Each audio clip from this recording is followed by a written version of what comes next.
देवशयनी एकादशी के लाभ। 1. पापों से मुक्ति। इस व्रत को करने से व्यक्ति के पिछले जन्मों के पाप नष्ट हो जाते हैं। 2. मोक्ष प्राप्ति। देवशयनी एकादशी का व्रत करने से मोक्ष की प्राप्ति होती है। 3. भगवान विष्णु की कृपा। इस दिन व्रत रखने से भगवान विष्णु प्रसन्न होते हैं और अपने भक्तों पर विशेष कृपा करते हैं। 4. आध्यात्मिक उन्नति। यह व्रत आध्यात्मिक उन्नति में सहायक होता है। 5. मानसिक शांति। इस व्रत को करने से मन में शांति और संतुष्टि की अनुभूति होती है। 6. स्वास्थ्य लाभ। उपवास करने से शरीर को विषाक्त पदार्थों से मुक्ति मिलती है। 7. परिवार की सुख समृद्धि। इस व्रत से परिवार में सुख शांति और समृद्धि आती है। 8. कर्मों का शुद्धिकरण। देवशयनी एकादशी व्रत से व्यक्ति के कर्मों का शुद्धिकरण होता है। 9. ज्ञान की प्राप्ति। इस व्रत से आध्यात्मिक ज्ञान की प्राप्ति होती है। 10. पुण्य का संचय। इस पवित्र दिन व्रत रखने से पुण्य का संचय होता है। देवशयनी एकादशी की पौराणिक कथा इस प्रकार है। पुराणों के अनुसार एक बार देवताओं और असुरों के बीच युद्ध छिड़ गया। इस युद्ध में असुरों ने देवताओं को बुरी तरह पराजित कर दिया। हारे हुए देवता भगवान विष्णु के पास गए और उनसे सहायता मांगी। भगवान विष्णु ने देवताओं को आश्वासन दिया कि वे उनकी मदद करेंगे।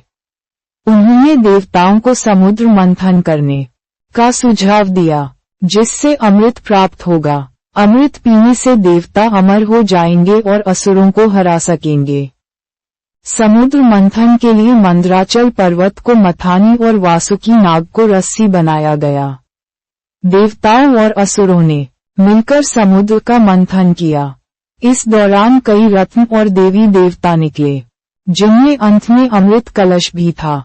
भगवान विष्णु ने मोहिनी रूप धारण करके असुरों को भ्रमित किया और देवताओं को अमृत पिला दिया। इससे देवता शक्तिशाली हो गए और उन्होंने असुरों को हरा दिया। इस महान कार्य के बाद भगवान विष्णु ने विश्राम करने का निर्णय लिया। उन्होंने आषाढ़ शुक्ल एकादशी के दिन क्षीरसागर में शेषनाग की शैया पर शयन किया। ये दिन देवशयनी एकादशी के रूप में मनाया जाता है। कहा जाता है कि इस दिन से भगवान विष्णु 4 महीने तक योग निद्रा में रहते हैं। इस अवधि को चातुर्मास कहा जाता है। कार्तिक शुक्ल एकादशी को भगवान विष्णु जागते हैं, जिसे देवोत्थान एकादशी कहा जाता है। देवशयनी एकादशी का व्रत करने से भक्तों को भगवान विष्णु की कृपा प्राप्त होती है। इस दिन उपवास रखकर भगवान विष्णु की पूजा अर्चना की जाती है। मान्यता है कि इस व्रत से पापों का नाश होता है और मोक्ष की प्राप्ति होती है। देवशयनी एकादशी पूजन विधि। 1. प्रातःकाल स्नान करें और शुद्ध वस्त्र धारण करें। 2. पूजा स्थल को स्वच्छ करें और रंगोली या अल्पना से सजाएं। 3. भगवान विष्णु की मूर्ति या चित्र स्थापित करें। 4. दीपक जलाएं और धूप अगरबत्ती प्रज्वलित करें। 5. कलश में जल भरकर उस पर नारियल रखें और पंचपल्लव से सजाएं। 6. संकल्प लें। अद्य श्री विष्णु आज्ञया देवशयनी एकादशी व्रत करिष्ये। 7. भगवान विष्णु का ध्यान करें और निम्न मंत्र का जाप करें। ओम नमो भगवते वासुदेवाय। 8. षोडशोपचार पूजा करें। आवाहन, आसन, पाद्य, अर्घ्य, आचमन, स्नान, वस्त्र, यज्ञोपवीत, चंदन, पुष्प, धूप, दीप, नैवेद्य, तांबूल, आरती, प्रदक्षिणा और नमस्कार। 9. तुलसी पत्र, चंदन, कुमकुम, अक्षत और पुष्प अर्पित करें। 10. भगवान विष्णु को फल और मिष्ठान का भोग लगाएं। 11. विष्णु सहस्रनाम का पाठ करें। 12. भगवान विष्णु की आरती करें। 13. क्षमा प्रार्थना करें। 14. प्रसाद वितरण करें। 15. पूरे दिन उपवास रखें और सायंकाल को कथा श्रवण करें।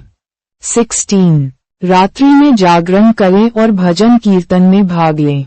17 अगले दिन प्रातः स्नान के बाद पारना व्रत का समापन करें। नोट, इस दिन तुलसी के पौधे की विशेष पूजा भी की जाती है क्योंकि यह विष्णु प्रिय मानी जाती है। देवशयनी एकादशी पर इन चीजों से बचें। 1 तामसिक भोजन। 2 मांस, मछली और अंडे का सेवन। 3 लहसुन और प्याज का उपयोग। 4 मदिरापान। 5 झूठ बोलना या किसी को धोखा देना। 6 क्रोध और वाद विवाद। 7 दिन में सोना। 8 तेल मालिश। 9 बाल काटना या दाढ़ी बनाना। 10 यौन संबंध। 11 अनावश्यक यात्रा। 12 अत्यधिक भोजन। 13 दूसरों की निंदा करना। 14 व्यर्थ की बातें करना। 15 भगवान विष्णु की पूजा में लापरवाही। इन नियमों का पालन करने से व्रत का पूर्ण फल प्राप्त होता है और भगवान विष्णु की कृपा बनी रहती है। देवशयनी एकादशी का पंचांग विवरण। तिथि आषाढ़ शुक्ल पक्ष की एकादशी। नक्षत्र पुनर्वसु। योग व्यतिपात। करण बव। वार सामान्यतः शुक्रवार या शनिवार। वर्ष के अनुसार बदल सकता है। महत्व, इस दिन भगवान विष्णु योग निद्रा में जाते हैं और 4 महीने तक शयन करते हैं। इसे हरि शयनी एकादशी या पद्मा एकादशी भी कहा जाता है। ये चातुर्मास का प्रारंभ होता है। व्रत विधि, एकादशी के दिन उपवास रखें। भगवान विष्णु की पूजा करें। तुलसी पत्र चढ़ाएं। रात्रि जागरण करें और भजन कीर्तन में भाग लें। द्वादशी के दिन पारण व्रत समापन करें। फल, इस व्रत से पापों का नाश होता है। मोक्ष प्राप्ति में सहायक माना जाता है। भगवान विष्णु की कृपा प्राप्त होती है।